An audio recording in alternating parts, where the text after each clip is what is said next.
On RB&D Reviews, Clint Eastwood explores the life of FBI founder J. Edgar Hoover in his new biopic, J. Edgar.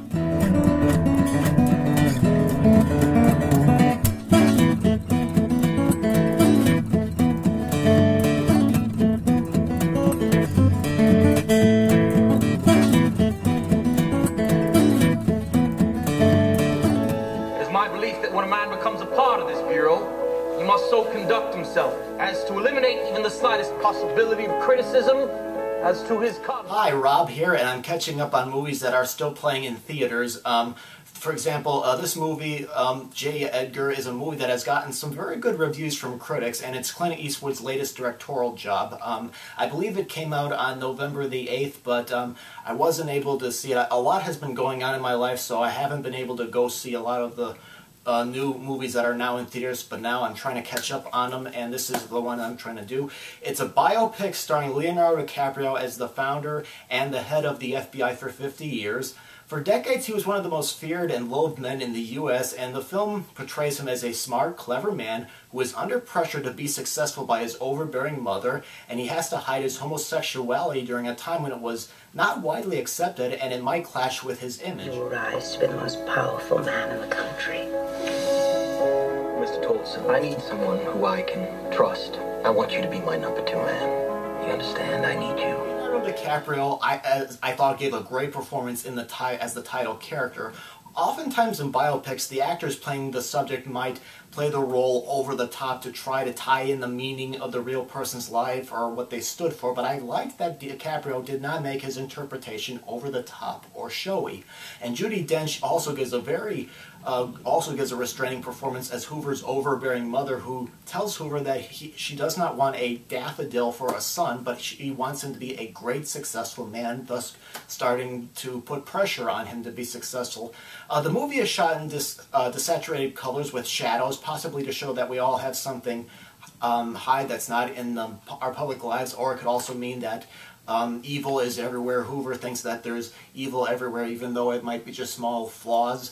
But some of the characters, like Robert Kennedy, it seemed like the actors playing people like Robert Kennedy or Richard Nixon, it seems like they're doing impersonations and not really performances.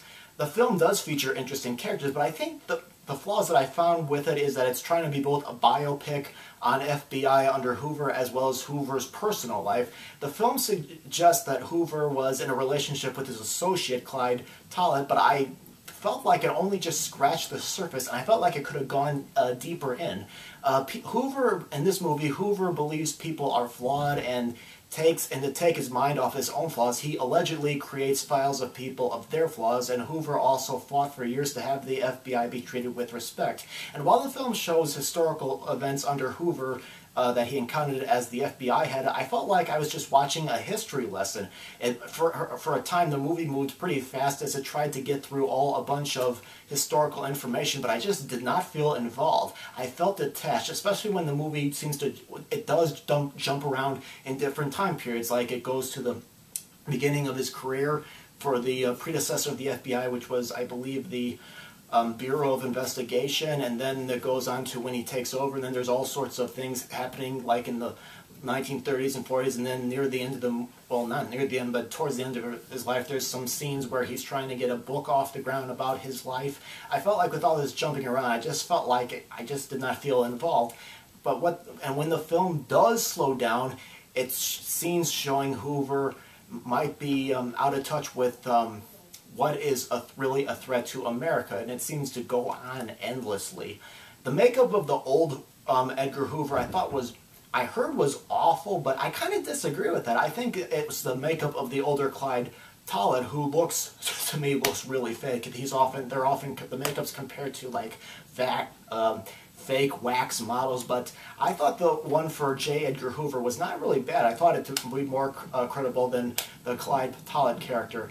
J. Edgar has an interesting story, characters, and the theme, but for the script, it's from Dustin Lance Black, who wrote a much better film called Milk. It just seemed like a patchy story to me. Eastwood does a good job with directing the movie, and the film is good with details on different time periods, including, you know, the costumes and the camera angles and the sets. But J. Edgar had a potential to be a very good drama, but I think it would have been better just to focus on either the FBI as Hoover saw it or his personal life. So as a result, after doing some thinking, I'm going to give J. Edgar a rent it on DVD verdict. Like I said, it's got some good, interesting characters. There's some good story, and there's a theme that I liked. But overall, the result was just a little bit too of a patchy mixed bag at best. So that's my review of J. Edgar. So I'm ready to hear what you guys thought about the movie, as well as any comments or feedback you might have about this video. So I greatly appreciate it, and thank you for watching.